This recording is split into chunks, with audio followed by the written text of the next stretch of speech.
This woman had to work in order to support her family. And she did the one thing that she knew she was good at. That was baking bread. So she baked bread, and she had her family distribute it. And it was remarkable the way it grew. And she was very foresighted. She can be very proud of her accomplishments, not only for herself, but for her family, because they took the ball and they went with it. And it just kept growing and growing and growing, and we continue to grow.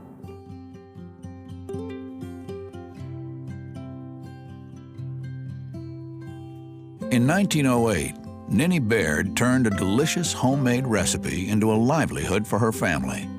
Even with hard work, it was a challenge, and she never really knew what the next day would bring.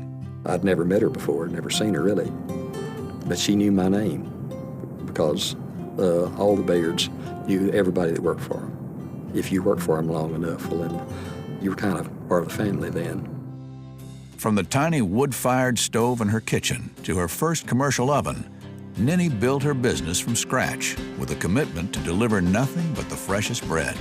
The way they looked at it when they first started making bread here in Fort Worth was that was the woman that was the anchor for the whole company.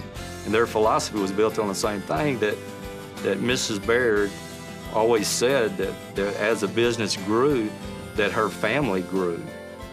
As the years passed, the little bread company from Fort Worth grew.